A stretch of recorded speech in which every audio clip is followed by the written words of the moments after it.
All right. Hello, everybody. Good evening. Sound okay back there? All right. Good, good. Glad to see everyone back here tonight. For those of you that weren't here this morning, thank you for coming this evening. Really glad to have you here. And so, I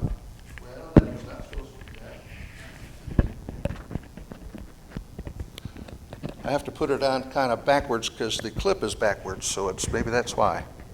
Let's try it this way. It'll be down. My pocket button, the button is on the other. I'm not going to explain it anymore.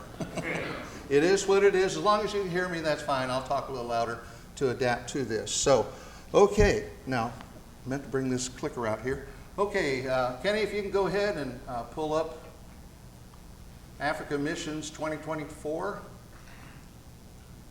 I've really been looking forward to being able to share this information on my trip. When I came back, I was still on a little bit of the sickly side for a couple of weeks, and so thankfully that has passed, and everything is good now. But wanted to make sure that we got Sean back here safe and sound, and so we're glad. And April, glad to have you here tonight too. Welcome back. So this presentation, I know, is going to resonate with a couple of us. Not only certainly with myself having been there, but I'm not going to name any names, April. But you're going to see why as we go through this presentation, why this is very near and dear to your heart. And I have learned to appreciate that much more having been on this trip. And so looking forward to sharing this. Put your seatbelts on, everybody, because we've got a ways to go and a short time to get there. I think there was a song like that, but I'm not going to try to sing it. So we are going to look at a lot of things here. I don't really have a lot of text here to really read from. We've got some things up here.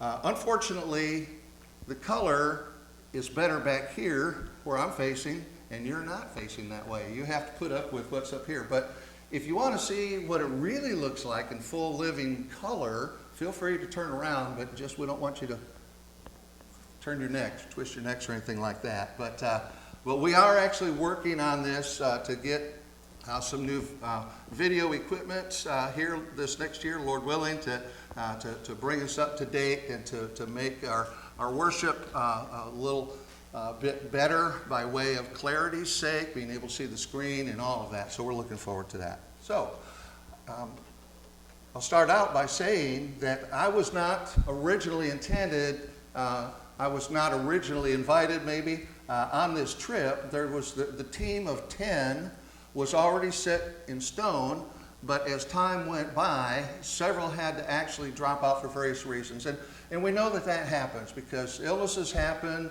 accidents happen, work things, just a lot of different things. And so I was on a Wednesday Zoom call that I'm on most Wednesdays, trying to get on that. It's called a Ukrainian Relief Zoom call. And so a lot of us get together, including some brothers over in Ukraine, and those who are here in the U.S., and a lot of us are on that. And so when I was on that call afterward, right before the call ended, I had gotten a text from one of the brothers that was on the screen on the video call, and he texted me and he said, Ed, God is using you, exclamation point. And I'm like, what are you talking about? Yes, I know he is, but like, why are you bringing this up right now? And then before I knew it, they said, hey, can we stay on the Zoom call a little bit longer because we need to talk to you about something. And this was it. So they tagged me as a replacement. So I was kind of like second string, I guess. But here we go. Addis Ababa, that's how we say it, but how they say it is a whole lot different, but it's pretty close to Addis Ababa. Ababa. But that sounds kind of weird too, so I'm going to stick with what I know, Addis Ababa. And you'll see here in the slides what this is all about. This is a location. It is the capital city of Ethiopia, and it has a name that actually has meaning to it. So we were over there. I left on a Thursday, flew up to Washington, D.C., spent the night, met with the team the next day, and we flew out. And so the team that I was a part of was what you see up here, Church of Christ Plants. This mirrors the shirt that I have here. Church of Christ Plants is a mission team that goes around the world planting the Word of God, planting the seed of the kingdom. And as that takes root in fertile hearts, then we go and teach them. And so this congregation that oversees this is in Wynne, Arkansas. Lyndall, you might know where Wynne is. I know where Arkansas is, I just don't know where Wynne is. But they have this oversight here. I need to bring my water over here on this side.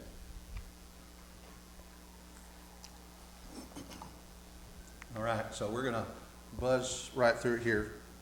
Okay, so this is our team right here. I've combined a lot of pictures that I have here. Some are two pictures on the screen. I've got some others there, and going through, and you'll see some different designs, not for the design's sake themselves, but you'll see kind of how I had to sort of kind of fit them all in there. So this is in Washington, D.C. at Dulles Airport right before we left. There are 7 of us that you can count there. There was actually 8 on the team.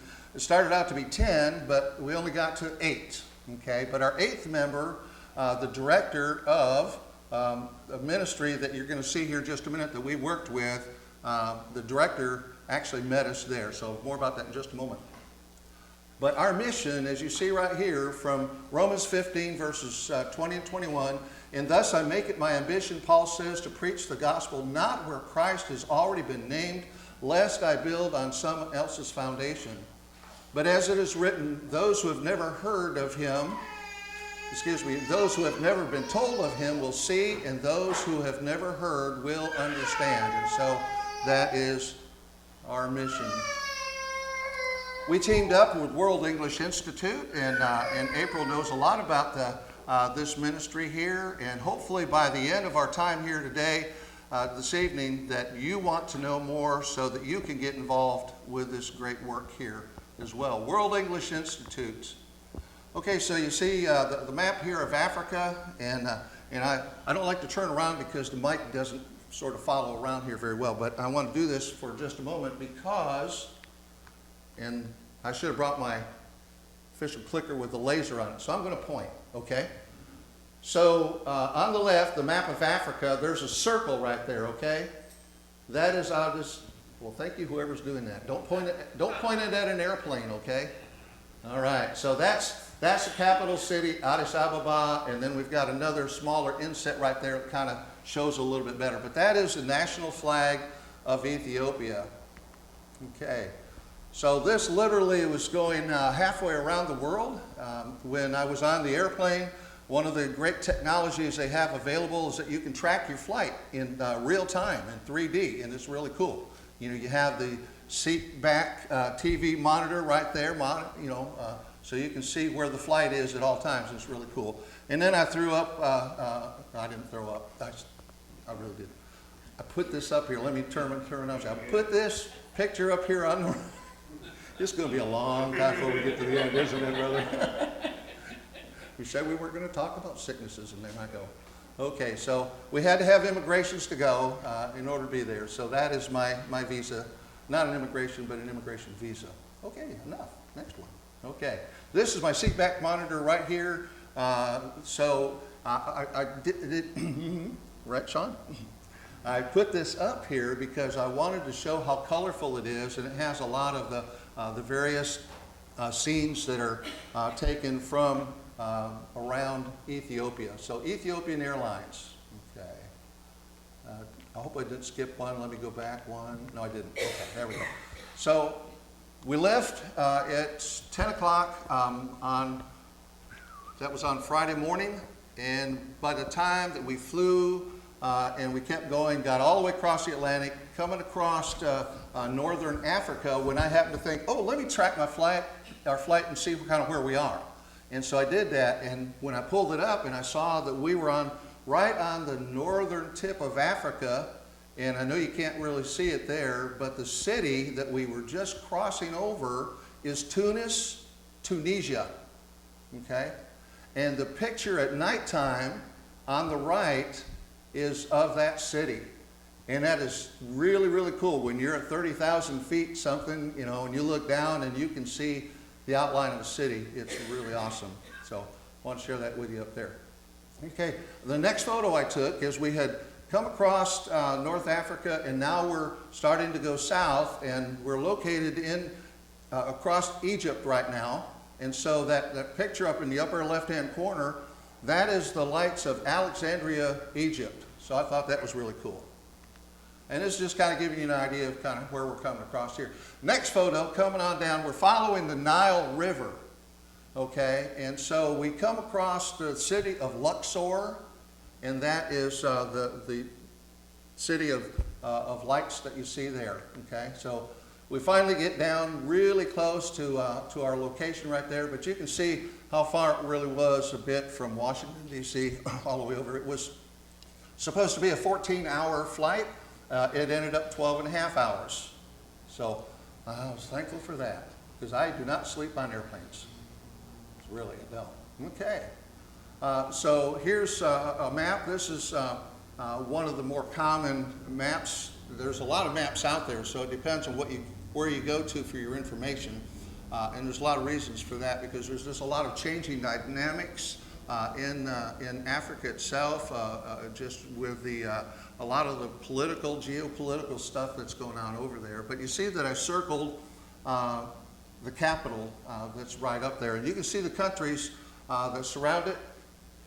We've got Ethiopia over on the right. We've got Kenya on the south. We've got Sudan, Uganda. We've got Sudan up in the north, South Sudan, and then really North Sudan is what it is. And so we're not far across the Gulf of Aden from the Saudi Arabia. So that is where we're at. And so I found this map at home on my computer, but I could not get a screenshot to where I could copy it and put it in. So I ended up had to take a picture with my phone and then do it that way. So this is the city, the location where we are here. There's a little circle. Kind of you go to the bottom of the picture right there. Thank you very much, Kenny. That is about where our location is, where we're going to be working for the next 10 days. And so we'll go to the next one here. And then just a little clearer picture right here, not by a whole lot, but this is a gigantic city. And I'm not going to tell you how big it is right now, because that's going to come here in just a few minutes, but you can see why.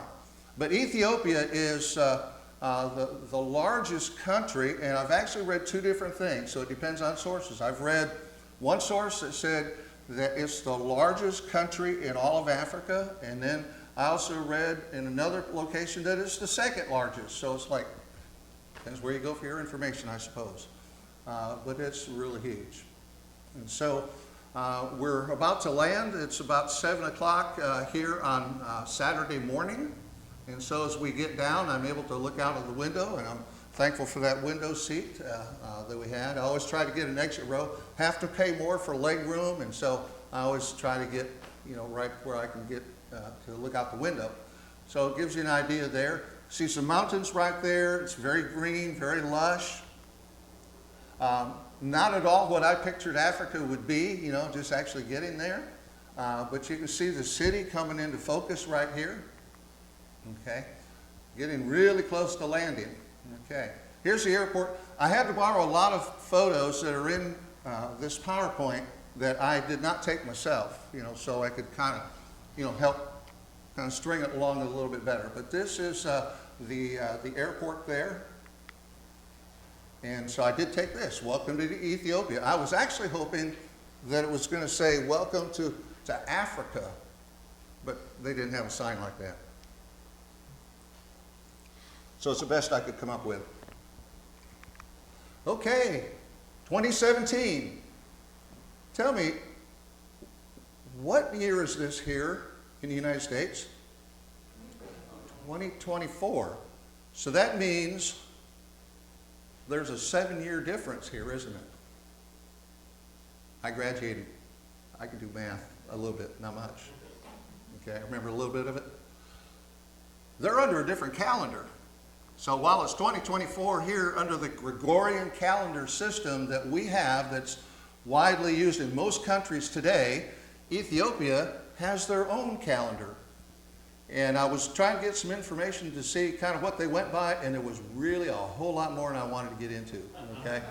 So if you're interested, just go look up Ethiopian calendar and you'll find out everything you ever wanted to know but were afraid to ask. Okay, so it was kind of like going back to the future from 2024 to 2017, and then we came back to 2024. So we really did go back to the future, I guess. Okay. Right above the top there, have a pleasant time in your motherland, Ethiopia. So that was really cool. Really like that archway. And so this is our gang of 7 right here. Tom Langley, who's the president of WEI, World English Institute, was actually in Southern Europe, in Albania. I think he was in Albania at that time. And then he left the next day from there and came to be with us. So all 7 of us are right there. You know, it's been a really long flight. We're glad to have our feet on the ground. I'm out there and I'm like, wow, this is Africa. What can I take a picture of? And I'm like, oh, there's a tree. So I took a picture of the tree. There was no elephant, there was no giraffe. I just settled for a tree. Okay.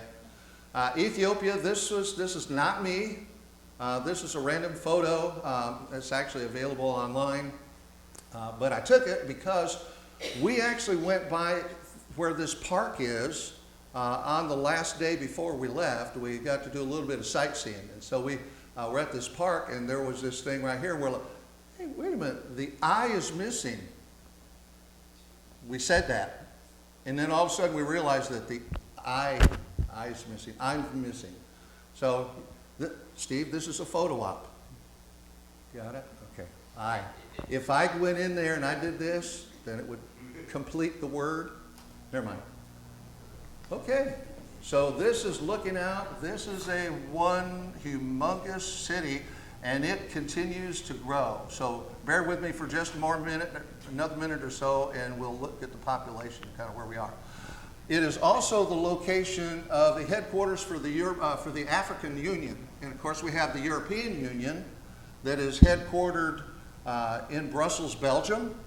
And we were stationed in Belgium for 3 years.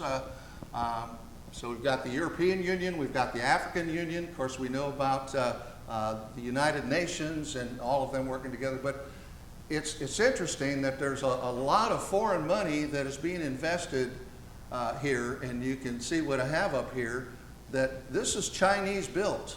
They have invested, and I don't know exactly, I didn't get the figures as to when it was built, but $200 million the Chinese have put their footprint in there. And so there's a lot of foreign money there. Russia is doing that too.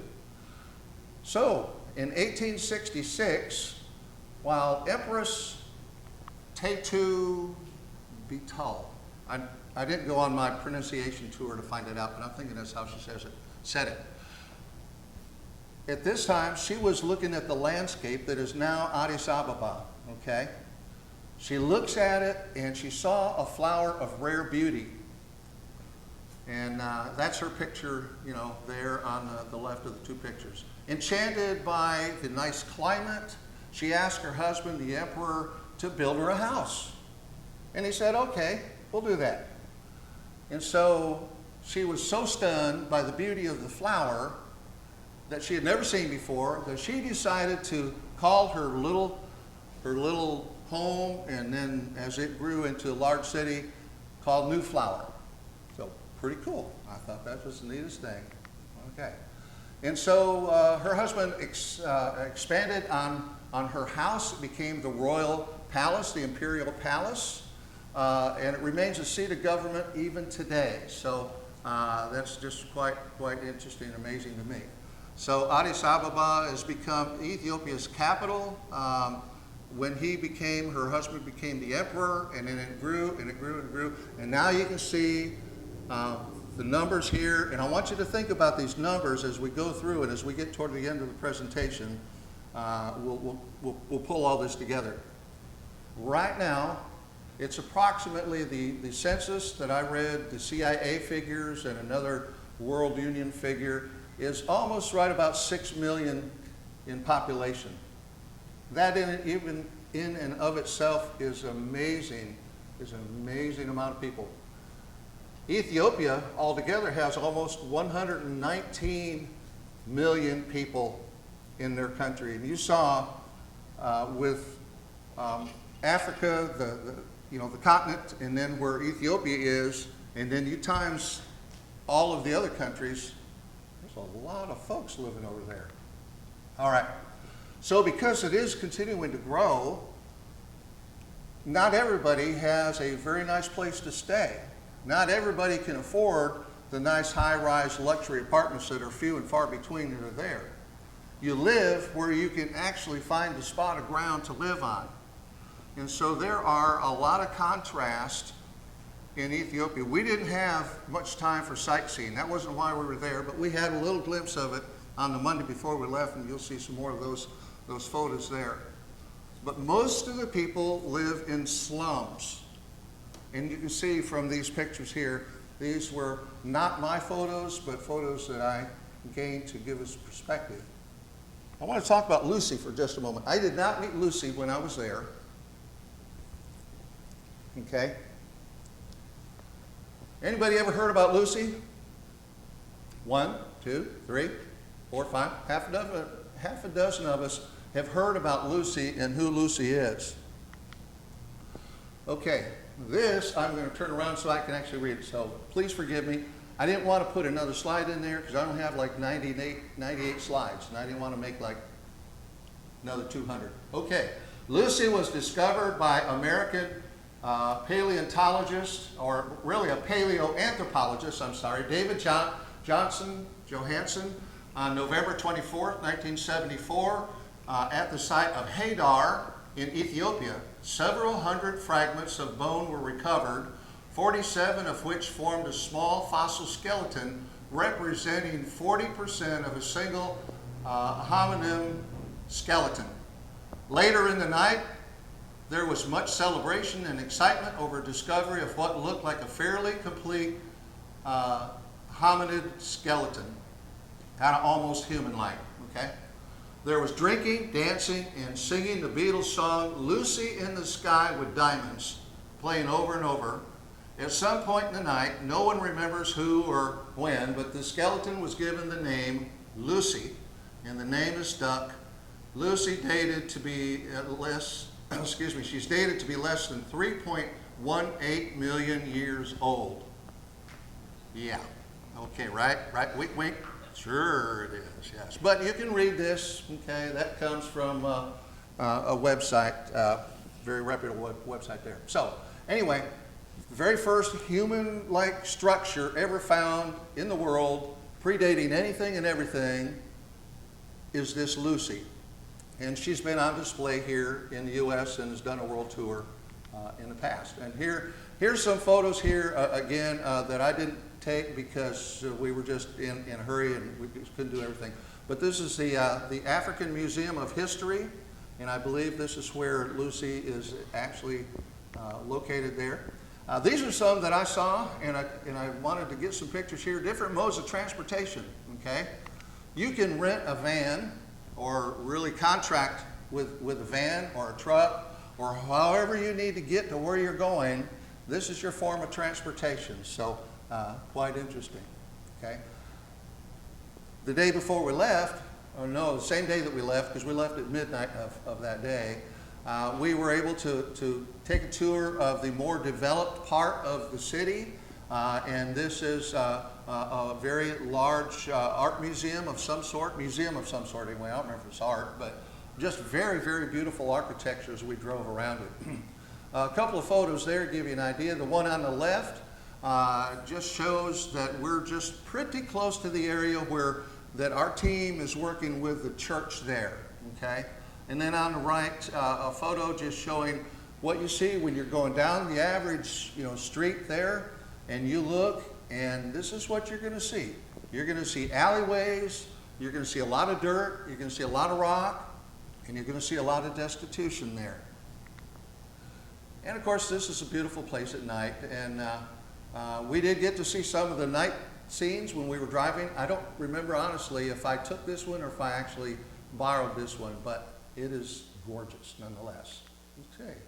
Okay, so right now we are looking right at the compound of where the church is located. When I say compound, anything and everything that has some type of an organization to it is going to be behind a guarded wall or a guarded fence, okay?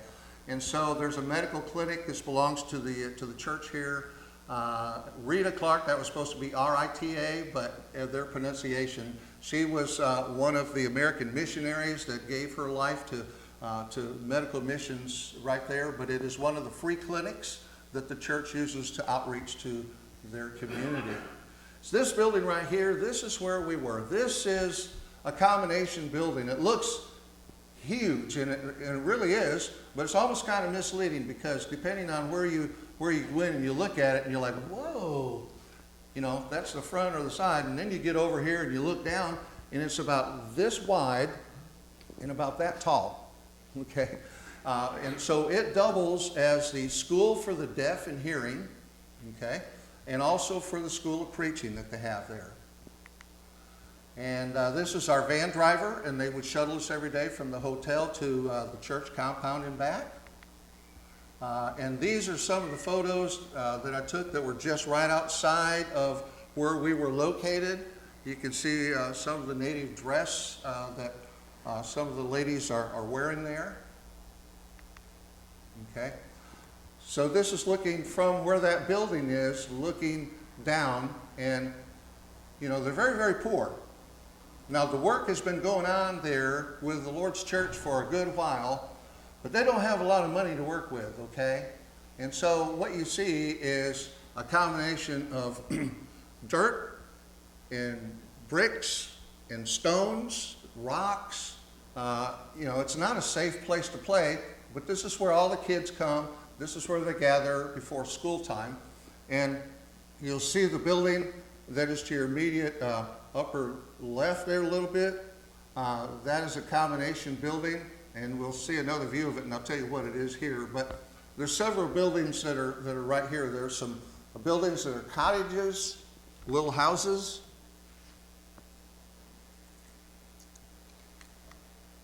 Okay.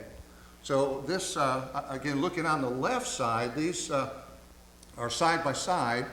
That building that's on the left actually houses the preacher students that are there, okay? So it is a barracks, kind of a college dormitory type looking place, and that's part of our group that's right there, okay? These are a couple of the students that they signed up, you know, for the World English Institute to learn how to speak English and better themselves. But come to find out, these guys are also preaching students there too, so they wanted to take advantage. But they were insistent. They wanted to give me a tour, and I had my backpack, and I wasn't leaving that just anywhere. And so I had it, and they took it off me, and he just put it on him and just carried it all around. Those people are so friendly, so loving kindness. Amazing. Smiles are just awesome. Okay. And so this is the inside. These are preacher students. There's about, I think, 16 brothers who are studying the Bible full-time right now through Sunset International Bible Institute. And so this is just a representative amount. Classroom, they only have one classroom that's there. Okay. Area, sports area for the children. This is a hard concrete court where they play and do all of their games. They'll do things out beyond that, but this is a controlled area, and so it keeps them safe as well. Okay, a little bit. That building on the left, I just wasn't sure what it was, and then I found out, and I'll show you here in just a moment. But we're still looking within the church compound, but you're looking a little bit further past the tree line there, you know, into the southern part of the city, and really, when you're driving, you look and you go, wow, this is amazing. Coming from, you know, where we live to where they are is just indescribable. Okay, so I saw this lady out there, and I'm like, what is she doing? And so after a while, I found somebody, and we were talking. I said, what's that lady doing down there? Is that part of, you know, the property here? They go, oh yeah, that's our kitchen. This is the kitchen that feeds the students, all by hand. And she's washing her big cooking pots out there. Yeah, that's the building. Okay. So another look at the compound. It's actually under construction. They've got another part that they're going to be building.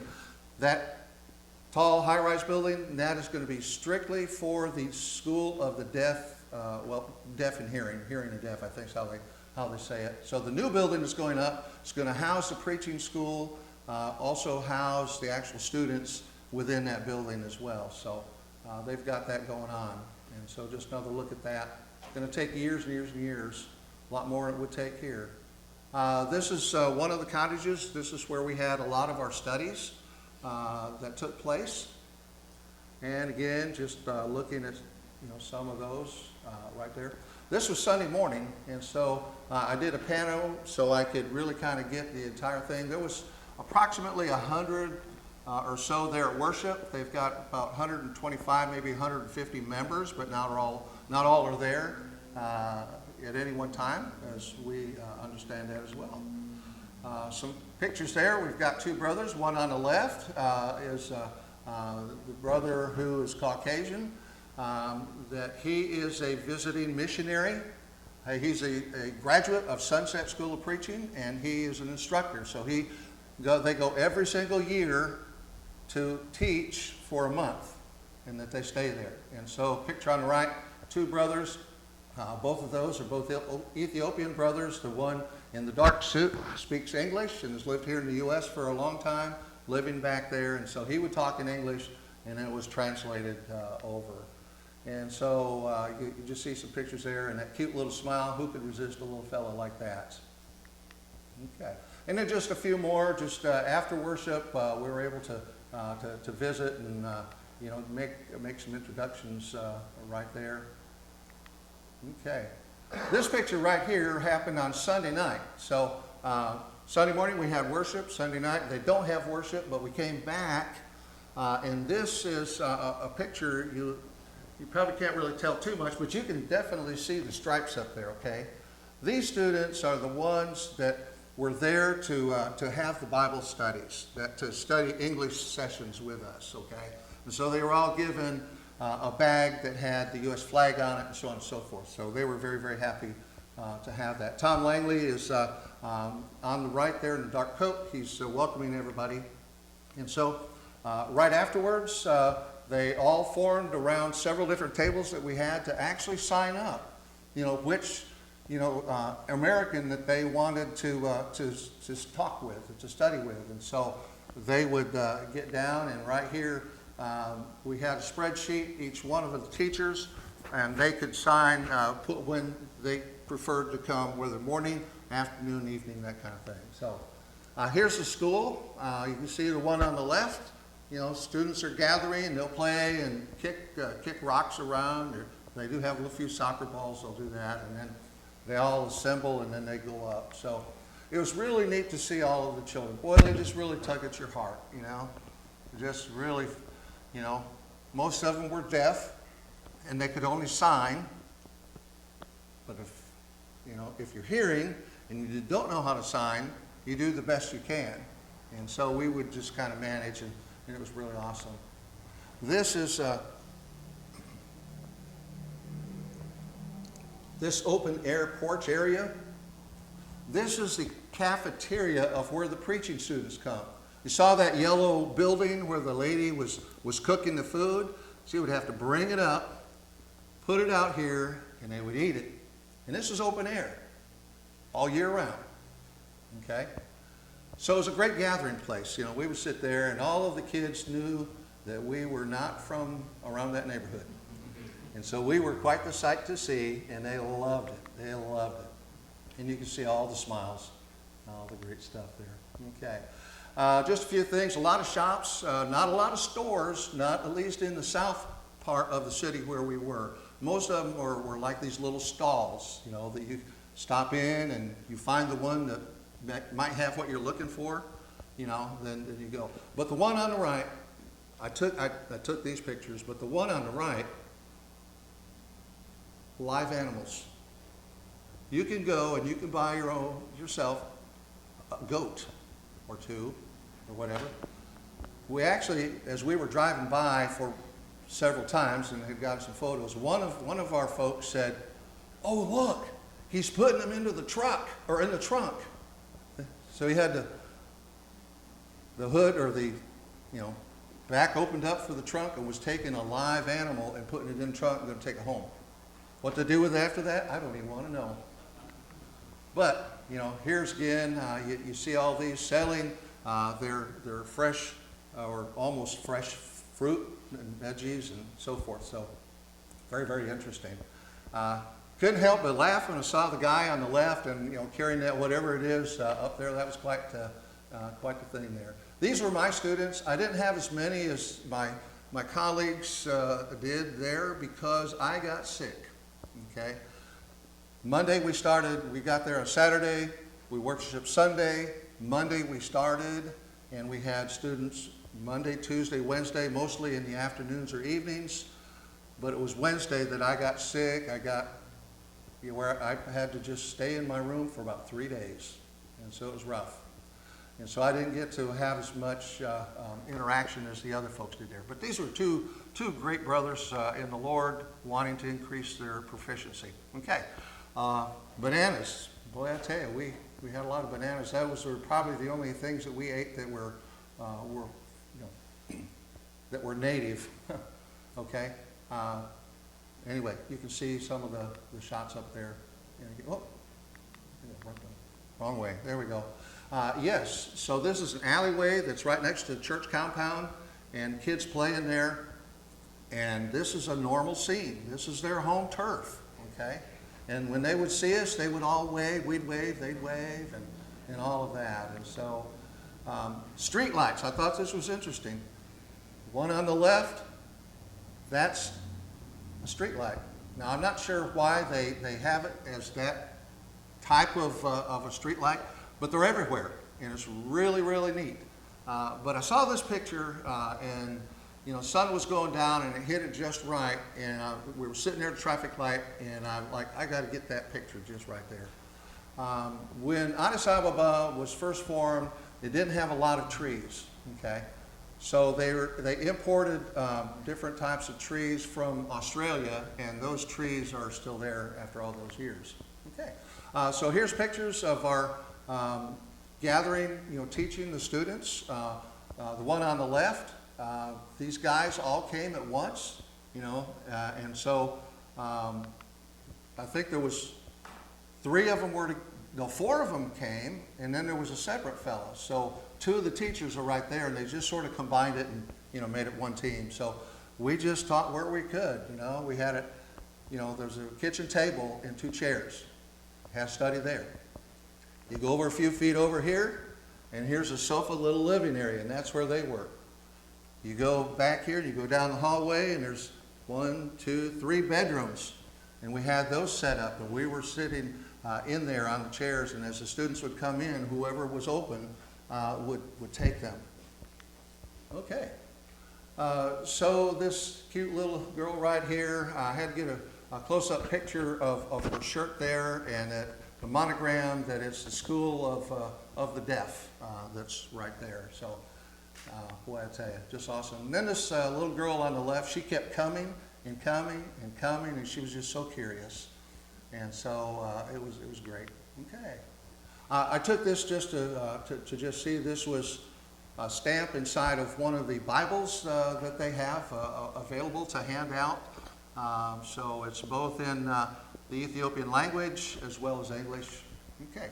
This is a missionary that he and his wife, they come and spend a whole month there. They live in California. He's a pulpit minister out there. But he does mission work, and they will travel there every single year. They've been doing this for 30 years, and so they've been there 30 times there. Okay. Culmination, as we'd go through the studies, and the light would go on, and their hearts were pricked, and they're like, I need to be baptized, and I need to do it now. So we went down. So they have that building that you see where that big bathtub-like thing is. That sits right next to where the cafeteria is. So you have the cafeteria with the table, the chairs, and a baptistry that's right there, ready for action. Okay. And again, you can see some of those there. Okay. We're getting near the end here. This is Sunday afternoon, and we all go out to lunch to an Italian restaurant. Let me rephrase that, to a supposed Italian restaurant. And so I'm like, after my stomach is like, man, I don't think I want to have anything. But I'm looking, and I'm like, I've really got to have a little something. Pizza. Because I would see our group having, pizza occasionally. I'm like, okay, I'm going to get some pizza, but I don't want a lot of it, and I don't want much on it. So I chose to go with ham, in quotes, ham and pineapple. Okay, next picture. Yeah. A lot of brothers that are eating there with us. No, it was okay. We just didn't really kind of want to settle too well. What we did do is we took our meals every day back at our hotel. We stayed at a 4-star hotel. It'd be probably more like 3.5 stars here. Seriously, because there's some things you go, that wouldn't be back here in the U.S. If you saw some of what I just saw, that you wouldn't have that. But it was very good by their standards. And so we had breakfast in the morning, and it wasn't the standard U.S. continental breakfast like you'd get, if you're traveling somewhere. But it was a good breakfast. And then we didn't have anything for lunch. We'd come back for dinner, and we'd eat maybe 7:30, 8 o'clock, 8:30 at night. And for the most part, everything was fine. So that was a great blessing. So last day. So we finish Monday through Saturday with the classes. We worship on Sunday. Monday midnight, we're due to fly out. I've never taken a midnight flight before. I don't know if that's called a red-eye flight, but my eyes felt like they were red. So we left at midnight. So during the day, we got in the van. We couldn't go out. We were told, we were advised, because it's not very safe, that if you do go out, go in groups. And a couple of us ventured out. We went 3 or 4 of us at a time and, got a few things. But anyway, they just drove us around, gave us the tour, and it took us to the only souvenir shop I think there probably is in all of the city. And it's this one that looks like a mall. And so you go in there, and you have your bundle of money, which $1 buys 130 or 150 of theirs. So your stack of money is this big, but it's only worth about that much. Okay, but they're there to sell you souvenirs, and that's where we went in, because you can't be in a country like that without being able to come back with some few cool looking things. So we go in there and look, and they were cramped, they were hot, but they were so nice. And so you get out, and thank you very much, and get out, and then the next one, they want you to come in, and the next one, they want you to come in. So they're just desperate, looking to support their own families. So it was great. Okay, so last day driving around, we saw a full rainbow, and that was really, really cool. Actually, it was a double rainbow, but that's the only part of it I caught there. Well, come back, circle around to the numbers, okay? Ethiopia, remember, about 119 million population. Addis Ababa, 6 million. But one of the church leaders there said, it's more like 10 million. And he may be right. Or maybe a preacher count.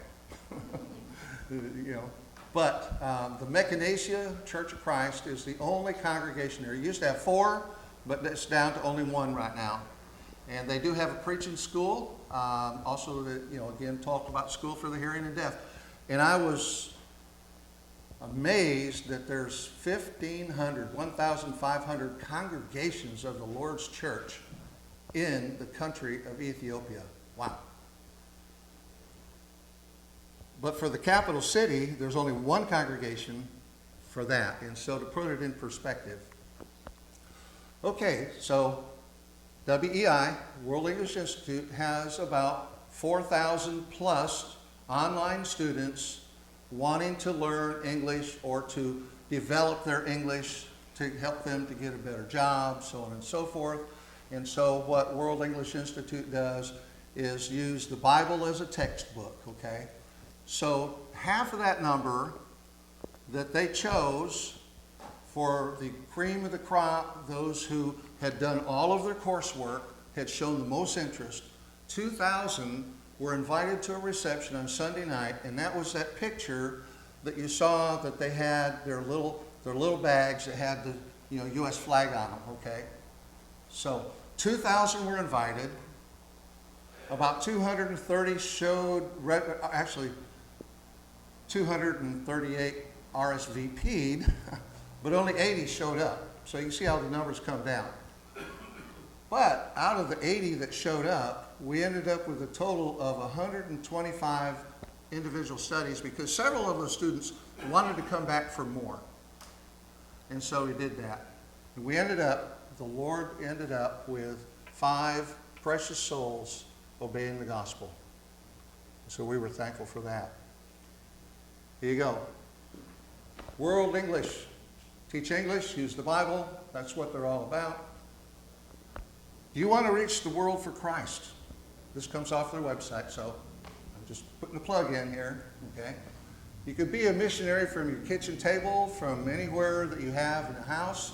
You could proclaim the gospel all around the world without setting foot outside. You can register as a teacher. If you want more info, just go to the website. This comes from their website. Short-term trips, teachers have the flexibility of a 2-week, 3-week, 4-week, or 6-week mission trip. But you can also go on shorter missions than those, and that's what we did. Okay? And so there's always mission trips. Be informed. So if you're interested and want to do this, pray about it, talk about it, get more information about it. If we don't have one this year, there's going to be someone going somewhere next year. But they're recruiting for teachers all year around, but anybody can be a part of World English Institute. Doctors, homemakers, attorneys, engineers, Steve, Kenny, university students, teachers, retired people, and others. So, wide open. Therefore, go and make disciples of all nations, baptizing them in the name of the Father, and of the Son, and of the Holy Spirit, and teaching them to observe everything I've commanded you. Matthew 28:19 and 20. World English Institute teaches and encourages Christians from different countries and cultures, while at the same time doing some of the most meaningful work and important work we can do in this life. May we never get tired of sharing the gospel that Jesus commissioned us to perform. The World English Institute is looking for faithful Christians who would share the gospel. If you'd like to do that, it's very easy. You don't even have to see me because I'm not a part of them. But I do know the people there, and it is really great. And April can attest to that. April, can I ask you, how long have you been a part of this ministry? 6 years. About 6 years. How many students do you have? How many are you teaching right now? It changes every day. It changes every day. So lots of opportunities. Tom Langley is the president. I've known Tom since about the 1990s when he and his family were doing mission work in Romania, and when we were over there. So Tom just lives up in Maryville, Tennessee with his wife Angela, and their kids are grown. They've got grandkids. So there we are. So we left at midnight, okay? We left at midnight. We had a direct flight, but now we don't have a direct flight, okay? We had a direct flight from Washington to Ethiopia, but now we're going Ethiopia to Germany. We flew to Frankfurt, and then Frankfurt back here. But when I was in Frankfurt, I ran into this guy right here. This is my Uncle Albert. It's my long lost. You might recognize him. Yeah, Albert Einstein. No, I didn't get those genes. Well, I hope this has been beneficial here tonight, that it's encouraged you for the Lord's work. There's just so many ways to serve. You don't have to leave. You know, we take the gospel next door, but there's a lot of ways to serve. And so tonight we do want to leave the invitation open that If you have a need tonight, anything we can help you with, if something you're struggling with, you need prayers of the congregation, we'd love to pray for you. If you have yet to obey the gospel, we'd love to assist you in doing that. And so, whatever your need is, Caleb's going to lead us in our closing song. Thank you.